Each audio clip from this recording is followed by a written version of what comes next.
I'm Cathy Gregg, partner at Treasury Strategies, and we're going to talk about the structure, size, and responsibilities of Treasury groups based on some findings from a very large survey we recently completed.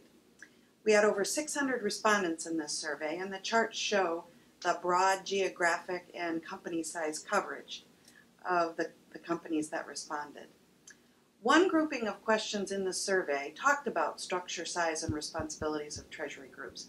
And these are perennially interesting topics in the Treasury world because companies always want to know how other treasuries are organized, how they compare in terms of number of staff, and the areas over which they're responsible. First, we'll talk about structure. Structurally, treasuries have become highly centralized.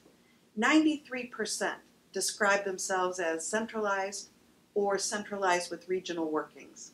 And only 7% of companies call themselves decentralized.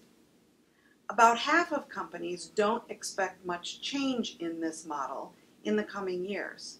Slightly less than half think they'll have further centralization, and only very few, 4%, expect to become more decentralized. While at the same time, many firms, 42%, believe their corporate footprints will be more global in the coming years. So the companies are becoming more global, yet treasuries continue to be more centralized. We see in this the sort of pulling in of control and decision-making and process harmonization. This is a conclusive trend away from the regional treasury autonomy we might have observed several years ago. And this is confirmed in the consulting work that we do, where the projects we work on often have objectives to standardize global processes, reporting, or technology worldwide. Although strongly centralized, the largest companies are most likely to have regional treasury activities, as you can see in this slide. This is quite logical because their size dictates that they probably have substantial global operations, and at some point, certain treasury activities warrant regionalization at certain levels of volume. Again, in our consulting work, we observe companies that have accomplished the work of centralization now taking up the issue of what activities should be done regionally and the best structures and places for doing that. Now turning to the second subject, the size of the worldwide treasury staff. As you'd expect and see in this chart, treasury staff is highly correlated with company size. If you're a company with less than $1 billion in revenue, the vast majority of you, 70%, have 5 or fewer people in treasury.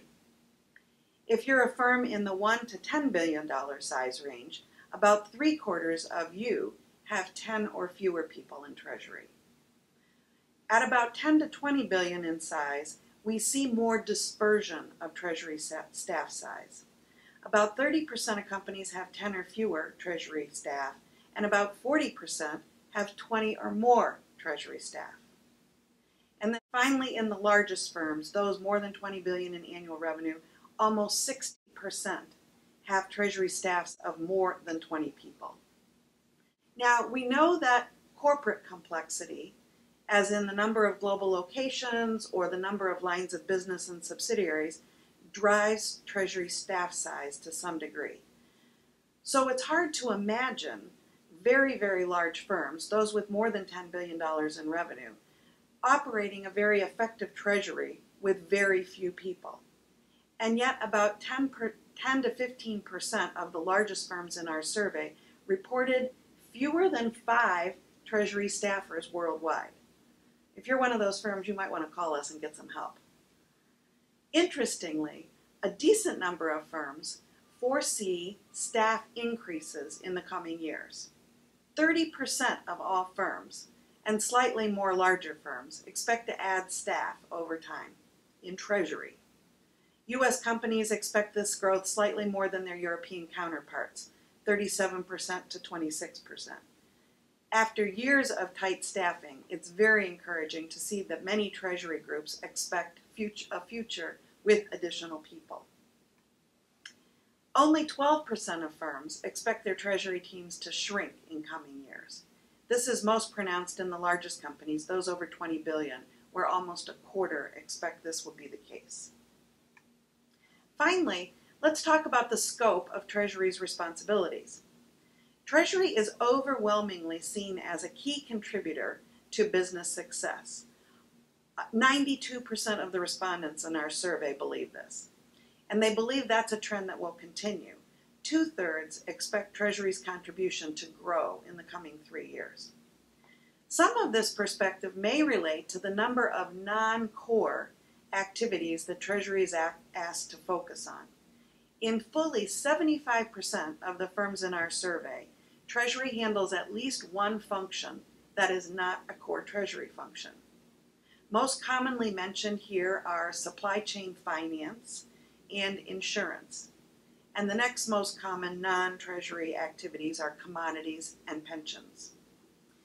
There are some small variations in this by geography and company size. For example, small treasuries are least likely to look after pensions, and more European treasuries handle supply chain finance than in the US. If added responsibility is any indication of Treasury's value to the firm, then their future looks promising.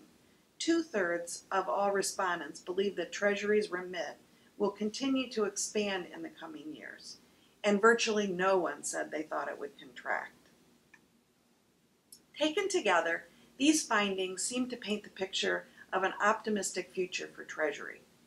Centralization is obviously a dominant theme, and we think this follows logically from a reaction to the financial crisis of 2008.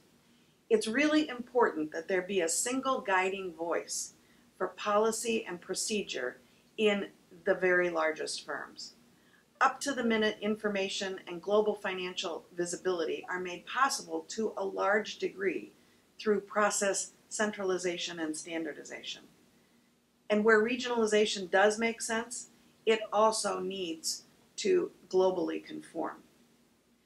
Anecdotally, treasuries have struggled for years to get adequate staff, but there is evidence here in this survey that many mid-size and large corporates have been able to build their teams, and that many firms have an optimistic outlook for the coming years. 2.5 times as many firms expect to grow their treasuries as shrink them. And finally, we see evidence of logical broadening of responsibilities handled in Treasury and expectations that this will continue. This bodes well for continuing to build Treasury's strategic contribution to the firm's success. The watchword for Treasury in the past has been always doing more with less. And now it seems we still will be doing more, but probably not with less, and we'll be doing it through a more centralized structure. Thank you for joining us.